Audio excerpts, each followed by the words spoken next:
Yes, guys, welcome back to another video. Welcome to the George Benson football channel for 6 things that we learned from Chelsea 0, Manchester City 1 in an FA Cup semi-final. Man City through to the final. Chelsea knocked out, and yet another match at Wembley where we do not concede a goal. But I'll tell you what, top line analysis here. It doesn't take a genius to understand that Nicholas Jackson has fluffed 3 massive chances that should have seen the game won, so that Bernardo Silva's goal would have just been a consolation.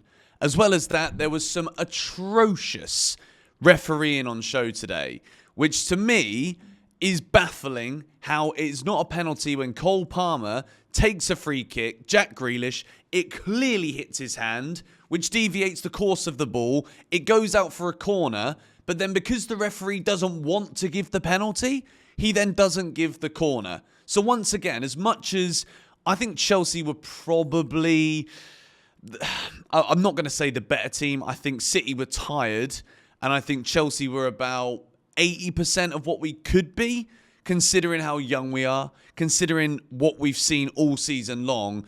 But bloody hell, Nicholas Jackson made a bit of a fool of himself in the penalty incident in midweek. But bloody hell, if he took the penalty, he'd have bloody missed it, wouldn't he?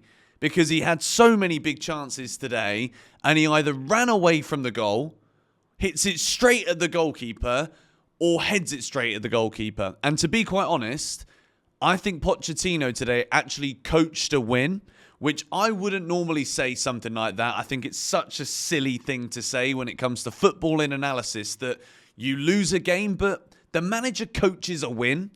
But I'll be honest with you, I genuinely feel as though today Pochettino got most of it right, but again, his players, our players, cannot put the ball in the back of the net. It's as if we forgot what we did on Monday night and went all the way back to the beginning of the season, where we just don't know how to score. We don't know how to shoot at the right opportunities, at the right moments, at the right times. But anyway, so first of all, let's go ahead and talk a little bit about the first half. It went in at halftime, Chelsea 0, Manchester City 0. I think it was an end-to-end opening 10 minutes of the game, which kind of made me feel as though we were in for a first half that was going to resemble the crazy game that we saw at Stamford Bridge. And obviously Chelsea recently, we've been scoring loads of goals, and other than the clean sheet that we had against Everton, we've also been conceding a hell of a lot of goals as well. But as for the first half, I think Chelsea defended really well. There was one moment where Kevin De Bruyne, who I thought had an awful first half, he puts in Phil Foden with a beautiful little inside of the foot pass. Foden gets in, but Marc Cucurella, who I think, other than a really poor pass in the first 5 minutes, a hospital pass almost, Caicedo does well to clip it round and get the ball out of danger. But other than that, I think Marc Cucurella had a really good first half, making clearances. And Man City, obviously they did play extra time against Real Madrid, and then when you get beaten on penalties after all of that, it is deflating. And I think throughout that first half, we saw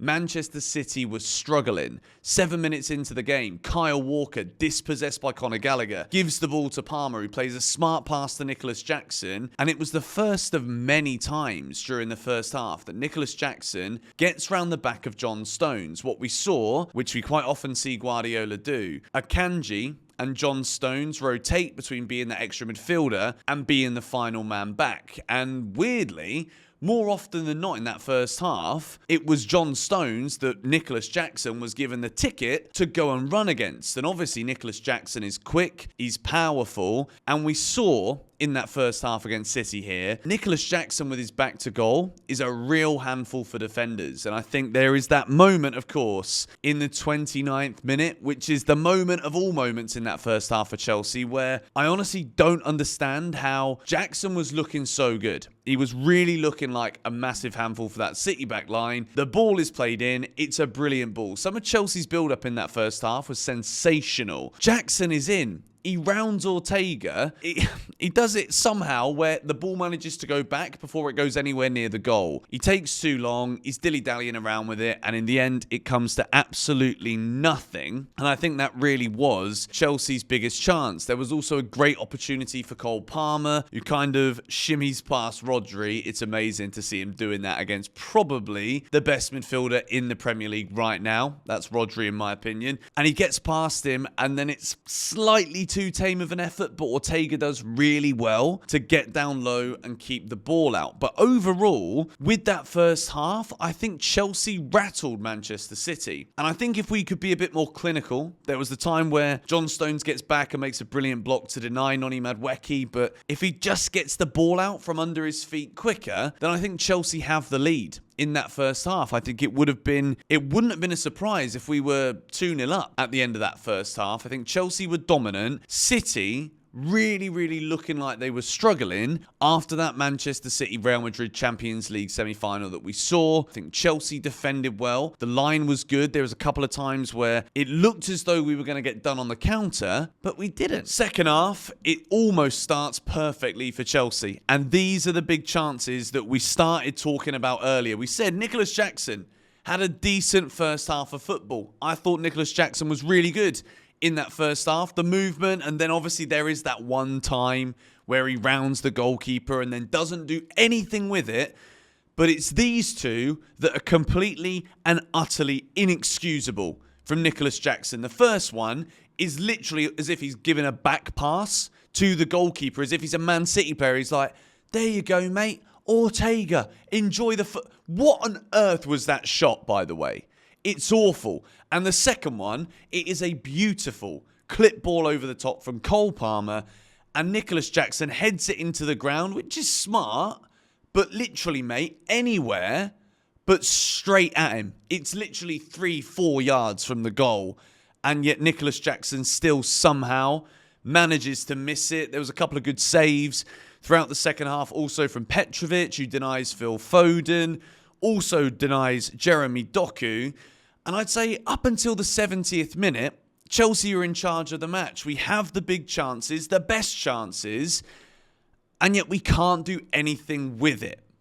And then lo and behold, as it gets in towards the last sort of 10 minutes of the game, I'm thinking, this is only going one way. Man City will find a way. They're relentless. They're persistent. And as much as they probably played the worst that I've ever seen them play in a cup semi-final, Bernardo Silva in the 84th minute wins it for Manchester City 1-0. And then from that point, there's a great chance for Chelsea. Chilwell doesn't look up, doesn't see Sterling's run, and we basically just run ourselves into nothingness, into trouble again. And then it's game over. The final few minutes of the match were feeble. And I think overall, this is a performance that, as the Chelsea that we have come to understand this season, this is what you just have to expect. We're naive. We are incomplete. Such good quality in different areas of the field, and I think we will improve. And I'll say credit to Pochettino today, because I don't think it's his fault that we have not won this semi-final. But anyway, box number 1 of the 6 things that we learn is a red for Nicholas Jackson. I think Nicholas Jackson today is the reason why Chelsea are not in an FA Cup final, because the 3 big ones are just awful. Some of the build-up play from him was good, but to have Nicholas Jackson running the line for Chelsea, I know I said it this week that he's growing on me, he's getting better, but the fact of the matter is, you can't keep missing big chance after big chance after big chance the way that he does so consistently. It's not good enough. Box number 2, I've given a green today for Trevor Chalobah. I was happy to see that Pochettino went with that back 4 of Gusto, Chalobah, Silva, Cucurella. And I think Trev didn't really put a foot wrong, to be honest. You're dealing with such tricky, intricate players. And he hasn't played that much football this season, Trevor Chalobah. But when he does play for Chelsea, he looks solid, he looks secure. And I don't really think he does much wrong. Box number 3 is also a green for Marc Cucurella. Because as much as I've slated this guy all season long, I think he's definitely in the best form that he's been in right now in a Chelsea shirt. I think he's been good. And I feel sorry for him as well today, because I think there was enough Chelsea players out there that did enough defensively, did enough going forward. And Nicholas Jackson just let us down. He really, really let us down today. Box number 4, I've given a yellow for Enzo. Now, Enzo wasn't really getting on the ball very much, which I don't really quite know why that is. I think Chelsea were very direct. We were quick. And to be honest, I keep saying the same thing about Enzo, and I will reiterate it again today. It just looks slow. He just looks slow, and I don't think he's quick enough for the pace that we need him to be at right now. And I hope that he does get the surgery that he needs for those hernias, so that hopefully we can see the energy back to the levels that it needs to be. He works hard, don't get me wrong. Gets a petulant yellow card towards the end also. But it wasn't the greatest Enzo Fernandez performance. Box number 5, look, Chelsea have lost this cup final. I'm giving a green to Pochettino. I watched him at the end of the game also, fuming with the referees. Look, it's not just Jackson missing. We could have had referee calls go our way as well. There was a high stud from Kyle Walker, but I'm being petty now. But it is a penalty. It's a stone wall penalty, and we're talking about a 1-0 loss. And I'm not going to sit here and criticise Mauricio Pochettino, because he can't physically put the ball in the back of the net. And I'm seeing better build-up. I'm seeing better passing. I'm seeing better football from Chelsea. And today we just couldn't finish. Box number 6 is a red for that naivety, because once again, there are moments in this game. You've got Ben Chilwell, who we shouldn't be talking about being naive. He'd just come on, but look up. You see there's no one ahead of you. So the first thing you're going to do from that angle is look across to Sterling. But no. Just so many nearly moments from Chelsea today. And in the end, Man City will feel as though they've probably robbed us here, because they weren't the better side. If anything, it was on par. But I think Chelsea 100% with the quality of the chances that we had should have won this game. Man City in the final.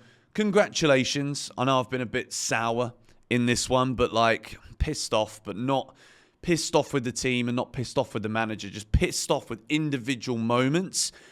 And poor refereeing. Let me know the 6 things you learned from Chelsea's 1-0 defeat to City in a semi-final. I hate losing a semi. It's also very flipping late here, and I've had a long-ass day. Come on, you Blues.